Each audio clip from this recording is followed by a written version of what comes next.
Yeah. I'm not at lunch with like my regular homies and saying like, yeah, bro, you should probably watch that cholesterol, a lot of red meat on that plate. Hey, Jimbo, you should probably go for a jog today. No. If they come to me, ask some questions, I'll talk about it all day, or say, hey, man, you want to grab a lift? Like, I'll invite them because they're my friends and I want them to lift with me. Right. Mike Sean, for example, like my little brother, like ask him to come lift, whatever, but I'm never going to be on his ass about shit.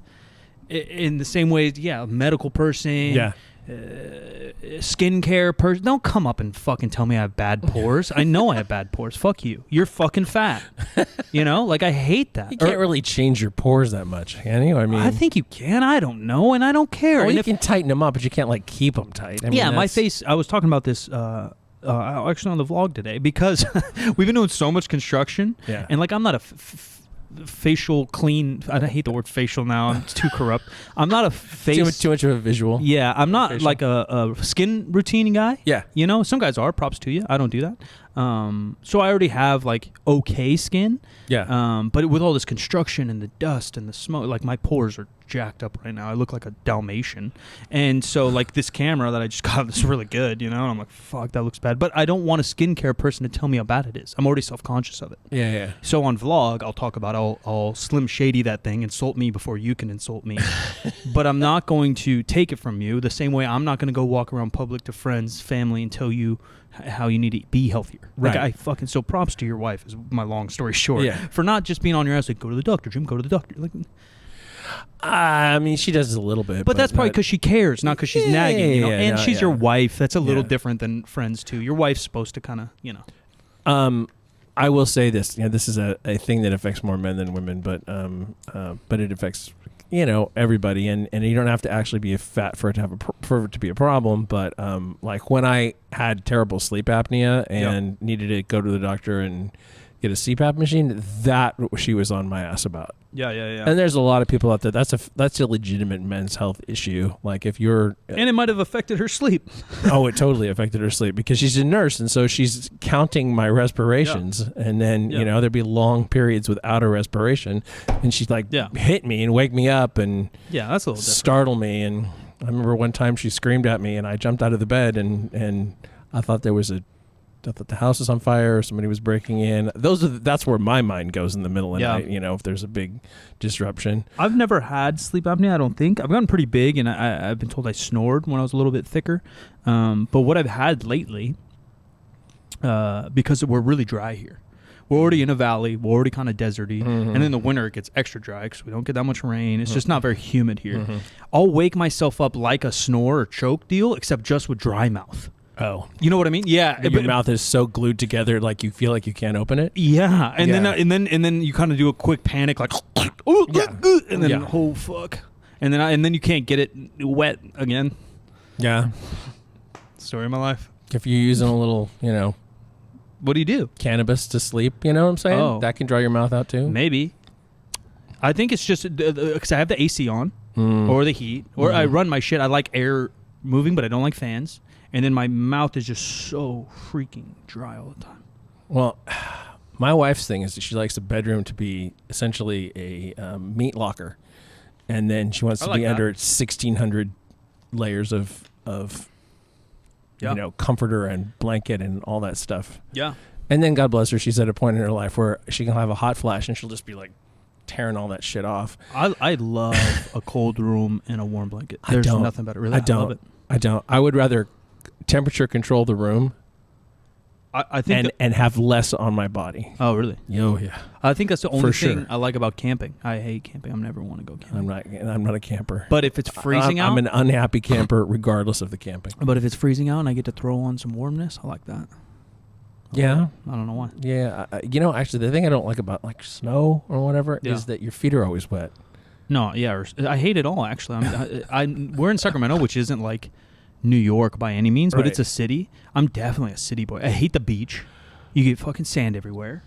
I hate the snow. You're wet and you're cold, and then you're wet and then you're freezing. Mm-hmm. I just like being in the city and feel great.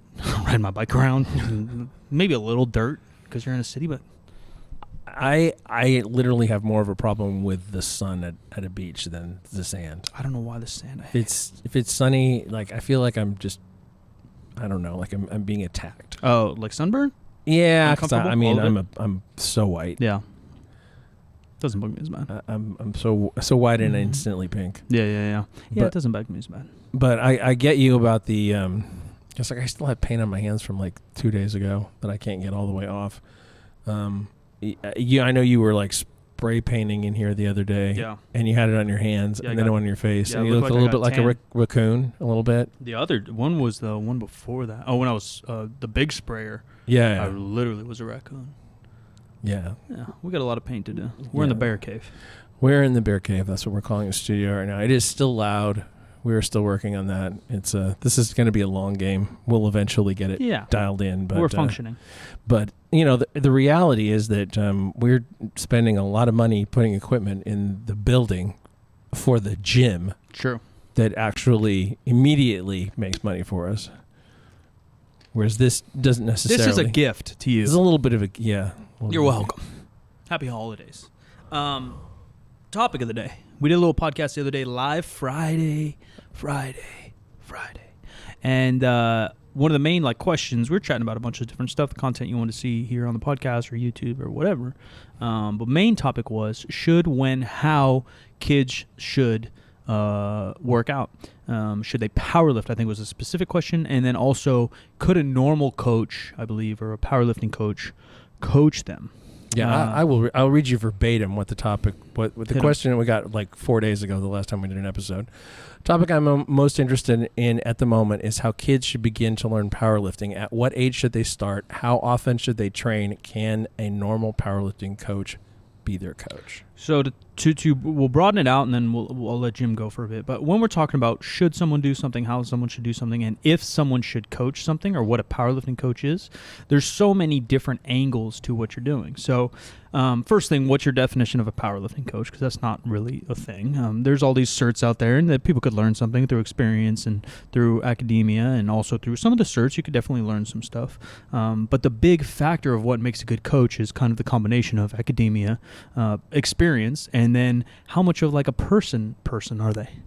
Person are they? Right? How do you relate to people? How do you communicate with people? How can you read people is a big thing. Know when to push, when to pull back. And adjust programming, communication cues around that person. That's what makes a good coach. So can a powerlifting coach a kid? 100%. If that person's a good coach. If that coach is made for kids. That's the same thing as basketball, same thing as teaching. Would a college professor be the best kindergarten teacher? Maybe not. Maybe this guy's an absolute genius and can explain rocket science, but if he doesn't know how to communicate to a 6-year-old, he's probably not a good first grade teacher. It doesn't necessarily have to do with the standard of knowledge. Second thing, when someone of what age should they lift? I always look at it at like more of a holistic approach and what's best for the kid. I'm not a father. Never have been. Maybe will be. Who knows? Maybe there's little Mikeys running around. I don't know. But Jim might have more experience in this. But when I'm looking at raising a dog or a friend, or even if it's my friend's kid or a hypothetical some of my own, I'm looking at what will help him in skills in life in the long run. And I think, personally, lifting probably isn't the number one discipline they need to learn at a young age. I think it can help complement some other things. But the first thing I'm trying to get my kid to do, and it's not because I enjoy it, because I'm actually not that big of a sports fan anymore. I am. I always will be. It's always in my blood. But it's not like I'm watching every game, every stat. But I'm getting my kid in some type of group environment, sports environment. Now, we've created team environments through powerlifting. But the camaraderie's there, but the teamwork isn't always there in the same sense as something like a soccer, a basketball, a football, a volleyball, whatever it might be. So that's probably the route I'm going to send my kid. And then even though it has nothing to do with stunting our clickbait title, I probably won't throw my kid into the weights until, I guess puberty-ish. I mean, they could lift. You could teach them some movements here and there if it's supplementing their life, or if they come to the gym with me and, I want to teach them how to squat here and there just to move a little bit. But I'm not getting them on a program. I'm not getting them to PR every week. It's just not there, I don't think, as, again, this holistic approach of what will help him with discipline, communication, teamwork, selflessness, all these other things that I think are the actual goal of being an athlete. And and the best in the world have those, as well as these insane athletic abilities and work ethic and stuff. I just think you can teach it through other modalities. And lifting, the best thing about lifting, which we love and why we still do it, is that it's for everyone. You can be 60 and you can just start to powerlift. So I don't think, my point is that you don't need to get your kid in that right then, because it is kind of a selfish sport. And I'm not talking down on MMA. I'm not talking down on track and field. I think all those things have a lot of place for a lot of people, but I think you should experience, and the world would be a better place if more people experienced core team sports as well as some of those other things. Because I think you learn also doing things, quote unquote, selfishly as well. I think that lifting, powerlifting, Olympic lifting, whatever, has always been, will always be a good supporting activity for a sport. I think that in terms of the question was about age. Yeah, it feels like you can do a little bit with someone who's pre-high school age. That's when I started, 8th grade, 7th grade. Yeah, when you get to high school, I think you could definitely, because I mean there are places in the country that high schools have powerlifting teams. Seems 100%, crazy, but 100%. they do, and it isn't really a question whether or not it's a good thing for them to do, right? Right. It's never a bad thing. Right. My and maybe my comments sounded negative towards it. I didn't mean that. What I'm saying is, like Jim kind of said, I think it's always a good supplement. And again, there is a solo sports thing, but and I guess also when I think kid, I'm thinking more developmental ages. Obviously, high school, you're still developing in college, but I'm thinking those developmental ages where, again, I think there's some discipline to learn. I think there's some work ethic to learn through other, martial arts and golf and track. And there's weightlifting even. The age to peak at weightlifting is early 20s on an international scale to be world renowned good. So you have to learn early. I also think that those type of movements do teach you more body awareness than probably powerlifting. Snatch and clean and jerk are insanely complicated. They can teach you a lot of athleticism. And you don't start using actual weights if you have a good coach. You're using... Yeah, you're moving. You're moving. You're using a PVC pipe. Right. And you're working the movement, trying to get those muscle patterns down before you ever load that activity.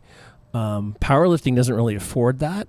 It's really hard. Yeah, I mean, you can teach somebody like a box squat as a way to get into squatting, and there isn't anything wrong with that. Any kind of body weight thing, I don't see as being a problem. That's not really powerlifting. That's a strength fitness activity, but it's not really legitimately powerlifting. That's like saying, is exercising good for a kid? Well, sure. Teach them a plank, running around, air squats. I think proper movement patterns as a supplement to learning a sport is huge. And again, maybe I'm just too analytical with your question. Your question, my friend, whoever asked it, was very, broad, but I think the age group dependent matters. And then obviously as a parent, and I don't agree with this, but some parents are like trying to make their kid, give them the best opportunity as a scholarship. And I think that's something you narrow down once you start to get into high school. Personally, again, I'm not a dad and I'm not a professional in any of this, but you start pushing on your kid to get a scholarship when he's in 6th grade, even though he's the best at the camp, he's not going to love that sport. He's probably not going to succeed in it, right?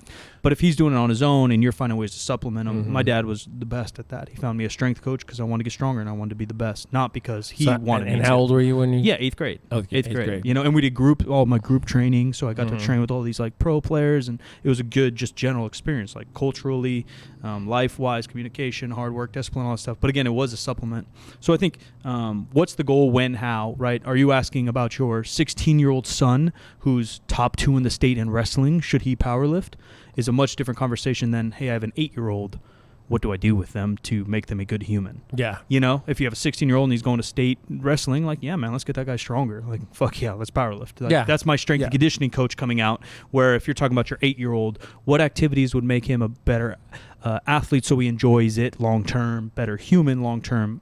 Probably powerlifting is not the first that comes to my brain.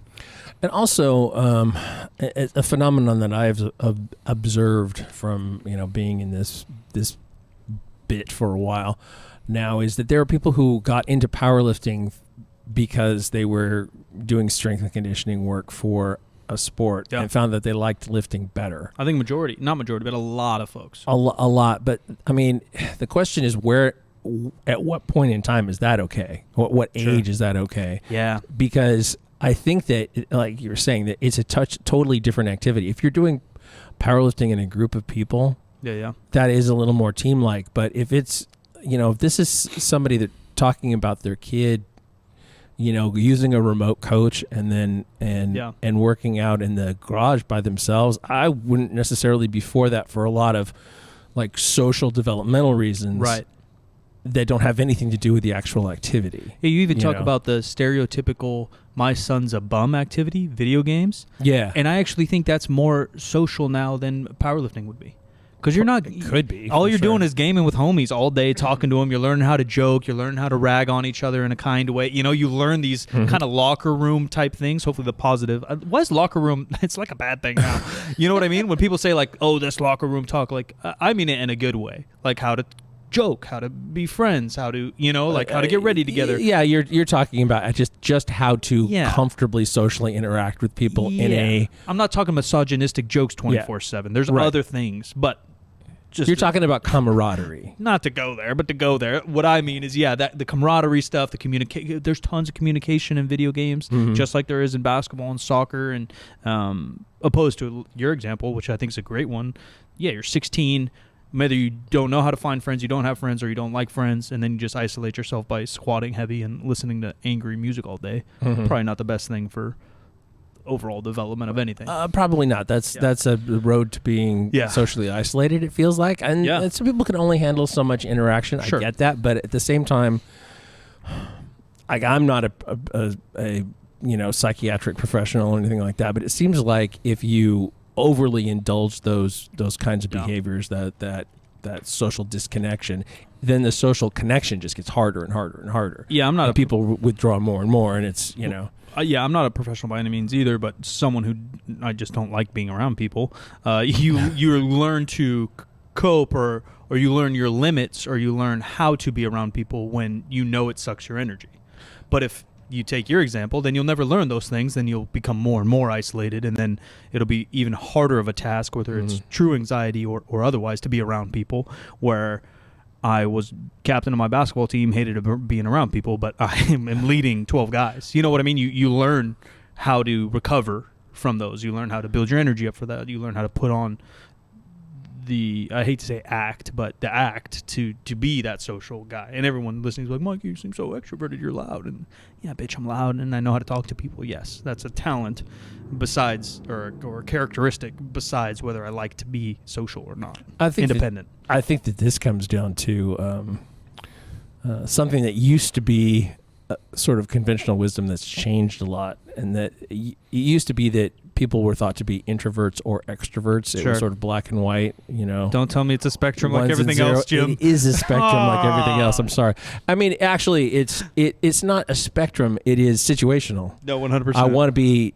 I'm extroverted about these kinds of things, but I'm introverted about these kinds of things. I don't want to go to a club, but I could handle a concert. I don't want to be around family, but I can handle my 3 close friends. Or opposite, I don't like being in deep conversations with Jim, but I can handle a party of 20 people. I 100%.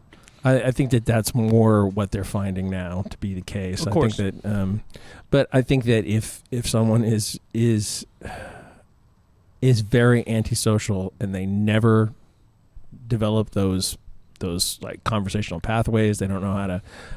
I mean, everybody knows somebody who is socially awkward, but there are plenty of socially awkward people who have verbal exchanges that are just fine. No, 100%. I mean, or the opposite. I think there's not the opposite, but there's people that have awkward exchanges or awkward around people and love to be around people. Yeah. Right? Where I find myself being the opposite. Like, I can talk to fucking anyone. I don't love that about me, but I fucking can. Like, I can talk, I can joke, I can relate. I think I'm empathetic.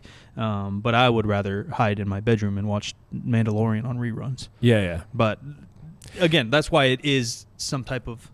Humans are complex. Another thing, too. This is off topic, but it's not. Commercials. Yeah, like TV? Yeah, TV commercials. Do they ever make you feel inferior when they show groups of people together? Like beer commercials? Me personally? Yes. No. Or vacation commercials or whatever you feel like. Like FOMO kind of? Yeah, well, beyond FOMO, like why am I not doing that? Yeah. Not even just fear of missing out, but it's like literally why am I not doing that? Except that you go to that place and it's not that thing. Sure. So, well, it's social media too, right? You can translate it to that. Right. And nowadays, who Right. you see or what they're posting or what they're doing, and they're all fucking miserable, but they're lying to you guys. yeah. They're all lying to you. I even just posted on Instagram. I was talking about how I started again, not to, because I'll bring it back to the kids, but I posted how I'm taking creatine for the first time in my life consistently, and then I was like, yeah, my sleep and nutrition aren't perfect, but I'm doing my best, and I'm getting back in the gym. And someone commented, well, taking creatine but not perfect sleep, waste of time. Might as well not do it. I'm like, well, no. Like, well, when is life ever perfect? No, it's even, not. Even a pro bodybuilder who only has to worry about food, sleep, eat, lift, they don't get perfect sleep every night. We're fucking humans. You might have a nightmare. It might be too cold. It might be too hot. Going to our last conversation, you might get some dry mouth. There's all these things that doesn't. Life isn't a video game. Life isn't a computer. You don't program and it goes. So like that doesn't mean you don't. My workout wasn't perfect. Does that mean I don't work out? What kind of logic is that? I didn't hit the exact rep scheme I wanted. Does that mean all the reps I did were useless? Right. No, you make do and you lift all of them up the best you can, and you're just kind of juggling or balancing these plates as we walk by, and one plate might break, but you got 3 others. You got to keep juggling these things. You're not just going to stop the act.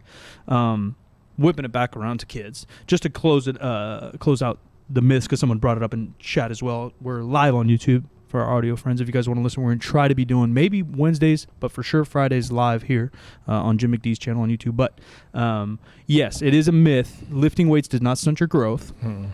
It doesn't do anything to your growth plates. Yeah, it's not happening. I mean, it is possible, physically possible, to break growth plates, but it's not going to be through resistance training. It's going to be through like insane impact, like car crashes, maybe football, maybe I guess the hypothetical you drop a weight or you fall with a weight, but that's so rare in powerlifting actually. So is it possible? Yes. Again, we're not doctors either, but just the act of resistance training will not do anything except help an individual get stronger. And going back to that, to almost argue myself and play devil's advocate, I do think lifting is somewhere similar to like a martial arts where there is some kind of like discipline and confidence that can be built. Team sports are amazing, but the more I think about it, there is some. I had a really good time playing team sports because I was fucking good. I worked my tail off. All I did was play basketball in my off time. Like I lived, breathed, ate basketball, and I was decently athletic, and I played my entire life. So I was just good. I was good, and when you're good at something, it's fun. But I can easily see how some people did not enjoy it. My school was really cool, and so I think even the kids that weren't the most talented had a good time because of the camaraderie, and we lifted each other up, and we were a good team, and we supported each other regardless as if little Timmy sucked or not. You know, he didn't get picked on like other schools or whatever. right. But I could see how the confidence portion of that was maybe not there for all people playing team sports. The discipline, the camaraderie, the communication, the selflessness, you could probably learn all that stuff, even if you sucked or didn't enjoy it. But the confidence part, so maybe that's where, again, and I think studies are showing it too, and everyone brings up like LeBron James or Kobe, who's played basketball, or Tiger Woods, who played golf since 3 and didn't play anything else or whatever, and how they're the best in the world. But again, we're talking about, one, it's a numbers game. How many people are actually Tiger Woods? You're not. Sorry, everyone listening, you're not him. 2, how do you... Wait a minute. Tiger doesn't listen to this show? I mean, I guess Tiger might, but the other people listening who play golf are not Tiger. Okay. Everybody right, who's not Tiger, everybody who's not Mr. Woods listening is not Mr. Woods listening. I think just your best chance to succeed at anything is to have a broader scope of talents and funnel those into what you like, enjoy, and are good at as you grow older. Right. And so the same is with sports. And so, again, the holistic-ish approach of Guru Mike here would be to do multiple things as a kid. So if you're going to do MMA or martial arts, or I say MMA just because it's popular, and I guess mixed martial arts isn't that popular for kids, but some type of martial arts, you guys know. Jiu-jitsu. Yeah, you guys know what I freaking mean, all right? Don't pick me apart here, all right? We don't have a script. I just worked out. I can't even breathe. I'm dry mouth because I got the water. So it's some kind of martial arts, lifting, maybe weightlifting, maybe gymnastics, maybe dance. Some of these more confidence builders as you see yourself improve. And you put in the time and it improves. That's just sometimes harder again on the teamwork or team scale if you're not getting the minutes in the game, if you're not the star player, if you don't get the ball. Right. You can't see that. But if you're a dancer or you're a gymnast or you're a lifter or martial arts, you see yourself getting better. You know, you do something that you couldn't do before. And so point being that if you guys do both or a mix of both, whether it be lifting, martial arts, dance, and some kind of soccer, some kind of basketball, some kind of whatever, right? And then obviously this is layered in with normal kid things, just having fun, messing around, going to school, learning a variety of topics, doing some kind of art, I think, doing some kind of music, doing, you know, working your brain. And because we talk about a lot here, how we both are not huge fans of educational system in America, and how we can improve that. These are the things I'm talking about. I know we don't go into detail. I always just say I hate the educational system, but these are the things: how to do things, how to garden, how to care for animals, how to raise a dog. That seems so stupid, and I don't like dogs. I'm not saying every family needs a dog everywhere, but there's something about not just the responsibility of it, but how to communicate, how to practice. You have to practice with somebody else day in and day out if you want this dog to poop not here. You know, if you want this dog to walk on the leash this way. And I think that's also something like a discipline, a confidence builder as you grow with this dog, let alone the bond and everything amazing about dogs. And I like dogs. But point is that the variety of things then teach you a large scope of skills that when you are an adult, and we have to narrow our vision because you can't do that much as an adult if you want it to be successful. Now you can apply those different talents in different ways. How do you communicate with people if you want to be in a managerial position? How do you communicate with other companies if you're doing a B2B business or whatever it might be? Long story short, powerlifting's fine, but it's not my go-to for kids. I think that you hit on a point that I was thinking about too, that parents can get into early specialization for kids, and every expert says it's a terrible idea. Yeah. To have them focused on only one sport, for, you know, from the time that they're little on. There should be a lot more question about that. I mean, parents shouldn't do that. Well, there's 365 days a year. Yeah. If your kid loves basketball and all he wants to do is basketball, you can throw him on a soccer team. Say, hey, Joey, you're going to go soccer practice, and we're going to play soccer every Saturday. After school, you can go play basketball with your friends. I don't care. Go play basketball. Mm-hmm. But you're also going to play soccer.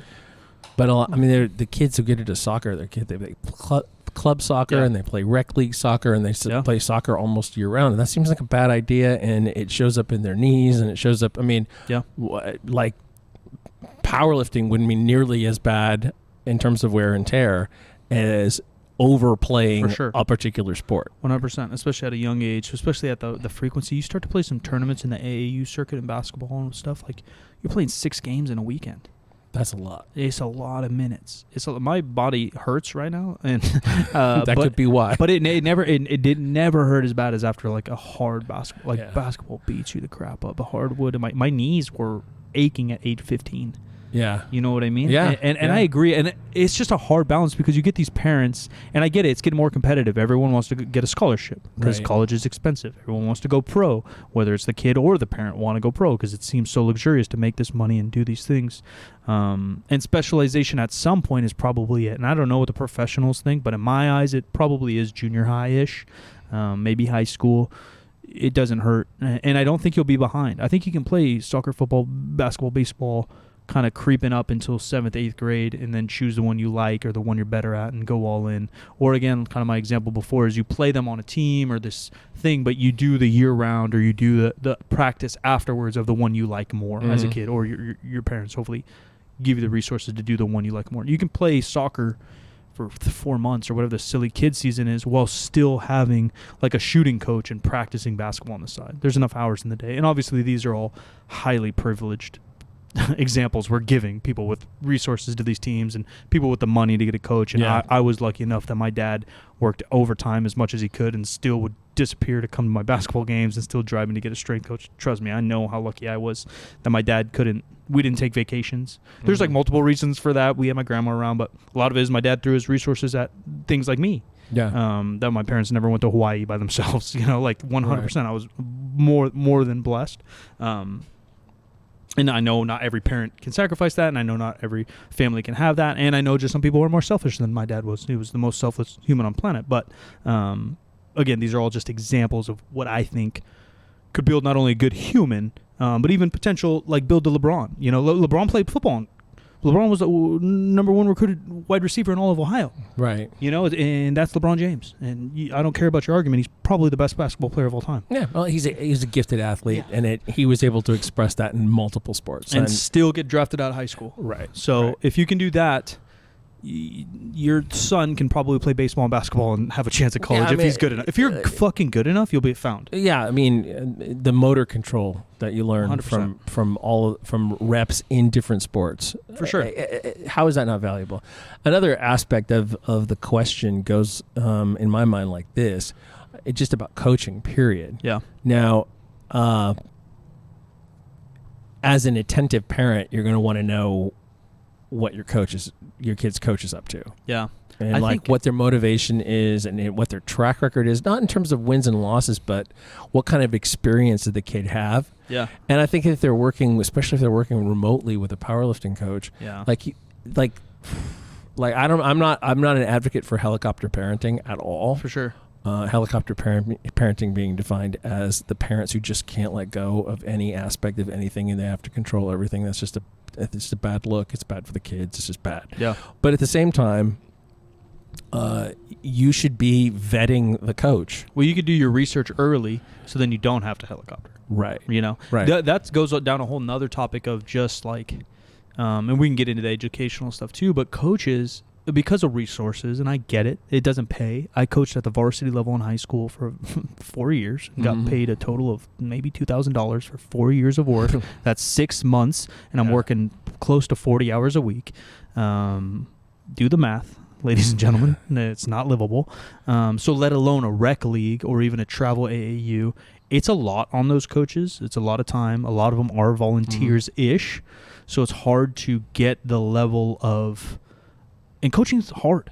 Coaching's hard. I know it's a popular thing. You guys are scrolling through Instagram. You're like, well, no, it's not. Every dude I see with a bicep and every girl with a booty is a coach. Now, being a good coach is very difficult because you have to master human beings. You have to master interaction. You have to master motivation. You have to master the actual sport you're coaching.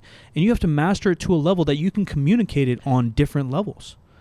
Me coaching Jim a squat, me coaching Connor a squat, they're not going to be the same communication because I can see in their eyes and how they move that they're not understanding my words the same. So I'm going to give them different words, right? That's coaching. I can tell that when Jim comes in and his eyes are down, he's not excited today and I'm going to change his workout or whatever it might be. That's coaching. It's not just, here's how you hit a ball, all you guys hit a ball. It's not just I played pro baseball, I'm going to coach pro baseball. To be a good coach, I guess, is what I'm getting at. It takes all these different levels. And again, because there's no pay, because there's no setup, because it's volunteer, what your kids may get, hopefully you could get a good communicator that maybe doesn't, that lacks the experience part. And that's even my dad. My dad never played a lick of soccer in his life, but he was great with humans. He was a great communicator. He was fun, and he would teach you how to enjoy your time. And so he coached soccer for my sister's team sometimes, which even looking back then, I didn't even know. I was just like, my dad's an athlete and played college sports and go coach soccer. I was 6. What did I know? It seemed fine. But looking back on it, I actually think that's better than the dad who was a pro soccer player that can't talk to kids, right? Yeah, That would not be a good experience for 12, 13-year-old girls. You know, it doesn't make sense. They're not going to love the sport. They're not going to learn anything. They're not going to learn they're not going to learn the second-hand lessons you learn from sports. They might learn how to score a goal from that guy, maybe. What was I going to say? So just looking at what you just said and then flipping it around, for a parent, when you basically interview a coach, you're going to ask them what kind of tools and tips and tools they use to motivate kids, or how do they know when they're having an up day or a down day and how to handle that kind of thing.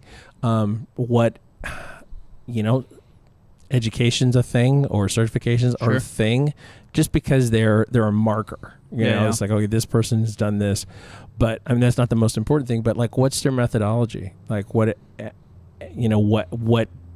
style of lifting do they use? what are they conjugate? Are they Yeah. Progressive overload or whatever? Do they do full body workouts with the kids? Every session, Sure. or do they do mobility stuff with them? Do they do any kind of other conditioning? Do they, a lot of those kinds of questions, and then what was I going to say? I'm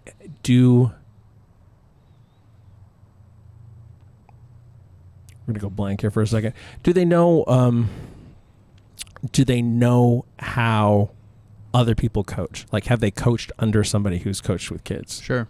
Yeah, just general experience of coaching. And going to your point of, like, philosophy, like, what do they have? I mean, even in powerlifting, again, the scrolling through Instagram and everyone's a coach comment I made is how many people do have a grasp on tons of methodologies and pick and pull and actually coach and make their own programming, right? I find that this works and that works, and I utilize this sometimes and I utilize that sometimes, rather than, like, it's a turnoff for me as soon as someone quotes, like, I'm a this guy. Yeah. You know what I mean? Like, well, that means to me that you probably just blindered and haven't learned this other stuff.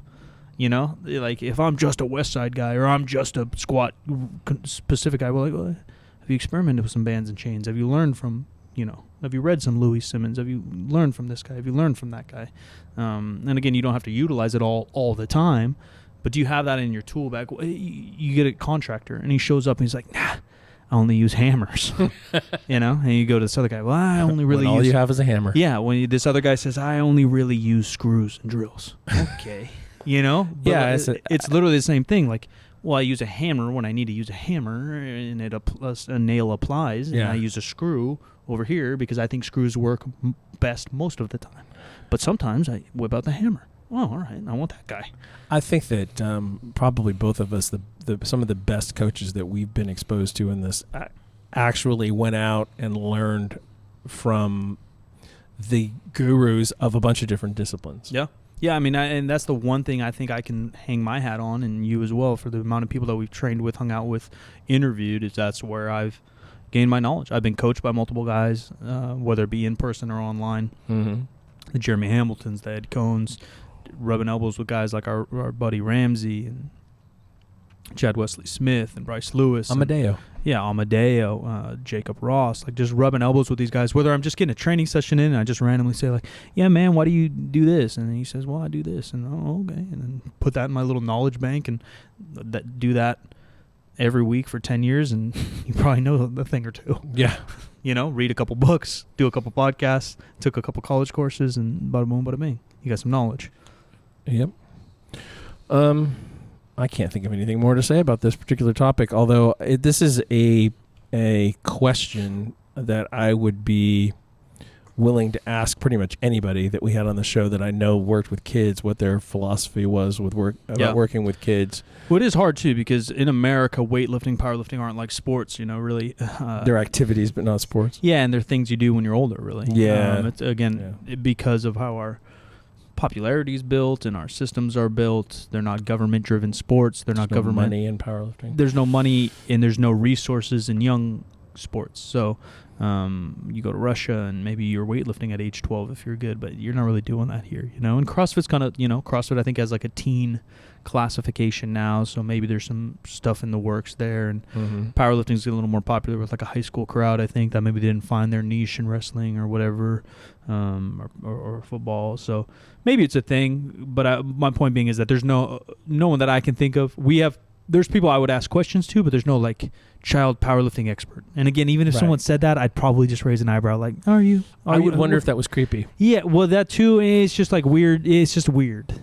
Because again, a good coach, in my opinion, you can have specialties for sure, but a good coach is just a good coach.